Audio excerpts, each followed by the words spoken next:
નમસ્કાર વિદ્યાર્થી મિત્રો, આજે આપણે ધોરણ 9ની અંદર વિષય ગણિત ચેપ્ટર 11 સ્વાધ્યાય 11.1 અને એની અંદર દાખલા નંબર 6 વિશે આપણે આજે જોવાનું છે। તો સૌથી પહેલાં આપણે રકમ વાંચી વાળીએ તો શંકુ આકારના મકબરાની ત્રાસી ઊંચાઈ અને પાયાનો વ્યાસ અનુક્રમે 25 મીટર અને 14 મીટર છે।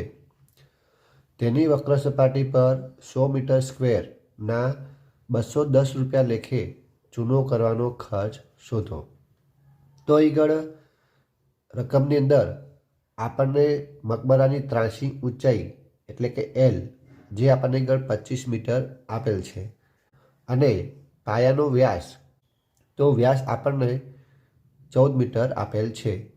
તો વ્યાસ પરથી આપણે ત્રિજ્યા શોધવી હોય તો 14/2 કરવા પડે। તો માટે આર બરાબર વ્યાસ ભાગ્યા 2 એટલે કે 14/2 બરાબર 7 મીટર।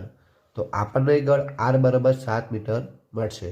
તો આપણે શોધવાનું શું આપણે કરતો કે મકબરાની વક્ર સપાટી પર 100 રૂપિયા મીટર સ્ક્વેરના 210 રૂપિયા લેખે ચૂનો કરવાનો ખર્ચ શોધવાનો છે।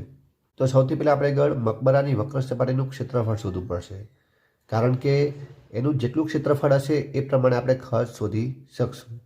માટે સૌથી પહેલાં આપણે આગળ શોધી નાખીએ કે શંકુ આકારના મકબરાની વક્ર સપાટીનું ક્ષેત્રફળ બરાબર પાઈ આર એલ। સૂત્ર છે એનું, તો પાઈની કિંમત જો ન આપેલી હોય તો 22/7 ગુણ્યા આર બરાબર જે આપણે શોધ્યા એ 7 ગુણ્યા એલ જે આપણને 25 આપેલા હતા, તો 25 અને પાછળ મીટરનો સ્ક્વેર। હવે આગળ 7 જતા રહેશે આગળ, તો 22 ગુણ્યા 25 કરવાથી આપણને 550 મીટરનો સ્ક્વેર મળશે। તો 550 મીટરનો સ્ક્વેર એ છે શું, તો કે શંકુ આકારના મકબરાની વક્ર સપાટીનું ક્ષેત્રફળ। કુલ આપણે આટલા ભાગમાં આપણે ચૂનો લગાવવાનો છે। તો હવે આગળ જો 100 મીટર સ્ક્વેરના 210 રૂપિયા હોય તો આટલા ક્ષેત્રફળ ઉપર ચૂનો કરવાનો ખર્ચ કેટલો થશે એ આપણે શોધવાનું। તો ત્રિપદી મૂકવી પડશે। તો 100 મીટર સ્ક્વેરના 210 રૂપિયા હોય તો 550 મીટર સ્ક્વેરના કુલ કેટલા થાય, તો 550 ગુણ્યા 210 ભાગ્યા 100। ક્રોસમાં જે બે રકમ હોય એ બંનેનો ગુણાકાર અને જે શોધવાનું હોય એની જે સામેની જે રકમ હોય એ તમારે હંમેશા છેદમાં મૂકવાની। તો આ રીતના 550 ગુણ્યા 210 ભાગ્યા 100 કરવાથી આપણને આન્સર મળશે। તો 0 0 ગયા, પછી આ પણ 0 0 ગયા, તો હવે વધ્યા કેટલા, તો કે 55 ગુણ્યા 21 ભાગ્યા 1। 55 ગુણ્યા 21 ભાગ્યા 1 કરવાથી 1155 રૂપિયા મળશે। તો આ જે ખર્ચ મળ્યો એ શેનો મળ્યો, તો કે તો શંકુ આકારના મકબરા પર ચૂનો કરવાનો ખર્ચ મળ્યો, એટલે કે કુલ ખર્ચ આપણે આટલો થશે। તો હવે દાખલા નંબર 7, તો એક જોકરની ટોપી લંબવૃત્તીય શંકુ આકારની છે। એક જોકરની ટોપી કેવી છે, તો કે શંકુ આકારની છે।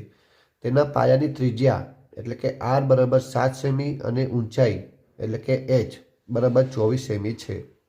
આવી 10 ટોપી બનાવવા વપરાતા કાગળનું ક્ષેત્રફળ શોધો। તો આપણે શંકુ આકારની ટોપી બનાવી હોય તો કે શંકુની વક્ર સપાટીનું ક્ષેત્રફળ શોધીશું।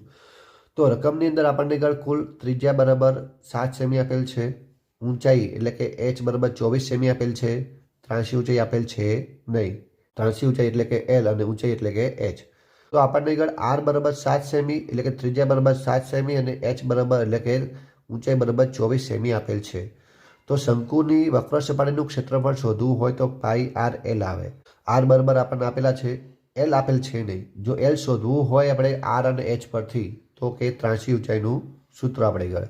તો ત્રાસી ઊંચાઈનું સૂત્ર શું આવશે, તો કે એલનો સ્ક્વેર બરાબર એચનો સ્ક્વેર વત્તા આરનો સ્ક્વેર।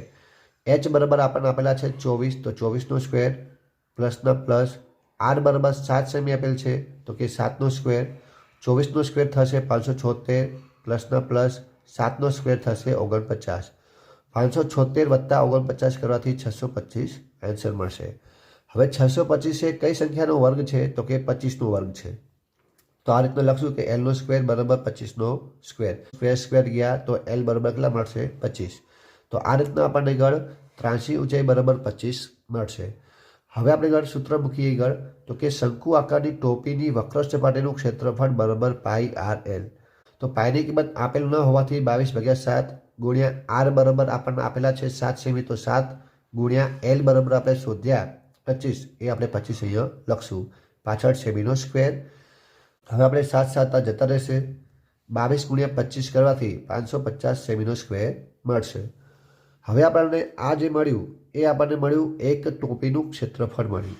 તો હવે આપણે અગર 10 ટોપી બનાવવી હોય તો કુલ કેટલું કાગળ વપરાશે એ આપણે શોધી કાઢીએ.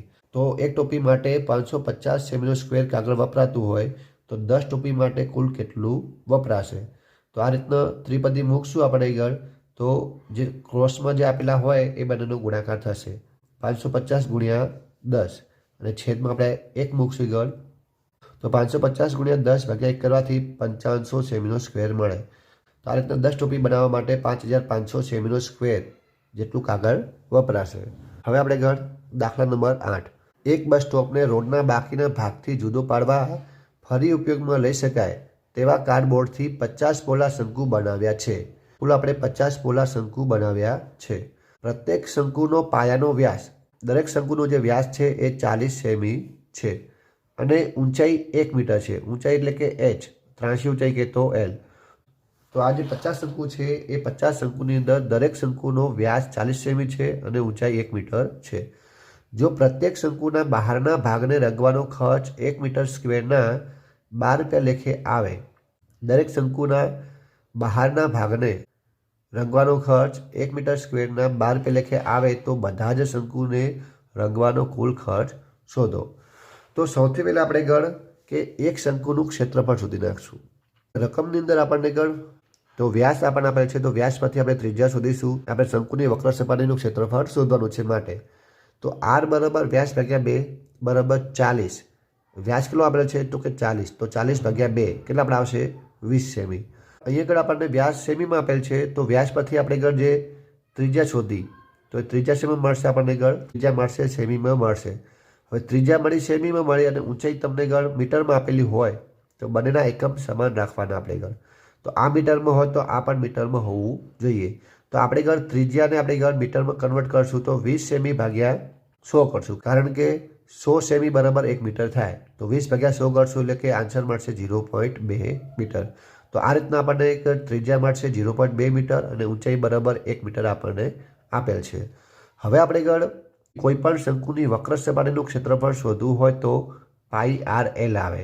તો અહીંયા આપણને l આપેલ છે નહીં તો આપણે l શોધીશું. તો lનો સ્ક્વેર બરાબર hનો સ્ક્વેર વત્તા rનો સ્ક્વેર. તો h આપણને આપેલા છે 1 મીટરનો સ્ક્વેર વત્તા r બરાબર છે 0.2 મીટરનો સ્ક્વેર બરાબર 1નો સ્ક્વેર આવશે 1 આવશે પ્લસના પ્લસ આવશે 0.2નો સ્ક્વેર કરશો એટલે કે 0.04 મળશે બરાબર 1 પ્લસ 0.04 કરશો એટલે કે 1.04 આન્સર મળશે. હવે આપણને મળીશું તો કે lનો સ્ક્વેર બરાબર 1.04. હવે સ્ક્વેર જશે તો અહીંયા વર્ગમૂળ આવશે તો આપણે એક સ્ક્વેર કાઢી નાખ્યો અને અહીંયા વર્ગમૂળ લખી નાખ્યું કારણ કે આપણને આની કિંમત આપેલ છે કે પાઈ બરાબર 3.14 લેવાનું અને વર્ગમૂળમાં 1.04ની કિંમત લેવાની આપણે આગળ 1.02 લેવાની માટે આપણે અહીં વર્ગમૂળ કર્યું. તો હવે 1.04ની કિંમત કેટલી મળશે તો કે 1.02 મળશે. તો જે આપણને l મળશે તો l બરાબર 1.02 મળશે. હવે આપણે આગળ શંકુની વક્ર સપાટીનું ક્ષેત્રફળ મૂકી દઈએ તો કે શંકુની વક્ર સપાટીનું ક્ષેત્રફળ બરાબર πr/l. પાઈની કિંમત આપેલ છે 3.14 ગુણ્યા r આપણે શોધ્યા 0.2 મીટર ગુણ્યા l આપણે શોધ્યા l બરાબર 1.02 તો ગુણ્યા 1.02 મીટરનો સ્ક્વેર. હવે 3.14 ગુણ્યા 0.2 ગુણ્યા 1.02 કરવાથી આપણને આન્સર મળશે 0.64,056 મીટરનો સ્ક્વેર મળશે. તો આ જે મળ્યું એ આપણને મળશે એક શંકુનું ક્ષેત્રફળ મળશે. આપણી પાસે કુલ આવા 50 શંકુ છે તો 50 શંકુનું ક્ષેત્રફળ શોધવું હોય તો 50 શંકુનું ક્ષેત્રફળ બરાબર 50 ગુણ્યા 0.64,056 તો બરાબર આન્સર કેટલો મળશે તો કે 32.028 મીટરનો સ્ક્વેર. તો આ જે મળ્યું એ મળશે 50 શંકુનું ક્ષેત્રફળ મળશે. હવે આપણે આગળ 1 મીટર સ્ક્વેર રંગવાનો ખર્ચ 12 રૂપિયા હોય તો આટલું ક્ષેત્રફળ હોય તો એનો કુલ ખર્ચ કેટલો થશે એ આપણે શોધવાનું છે. તો 1 મીટર સ્ક્વેરનો રંગવાનો ખર્ચ 12 રૂપિયા હોય તો 32.028 મીટરનો સ્ક્વેર રંગવાનો ખર્ચ કુલ કેટલો થશે. તો આ રીતના ત્રિપદી મૂકશું તો 32.028 ગુણ્યા 12 ભાગ્યા 1 કરશું. તો 32.028 ગુણ્યા 12 ભાગ્યા 1 કરશું તો આન્સર મળશે 384.36 રૂપિયા. તો આ રીતના 50 પોલા શંકુને રંગવાનો ખર્ચ 384.34 રૂપિયા મળશે.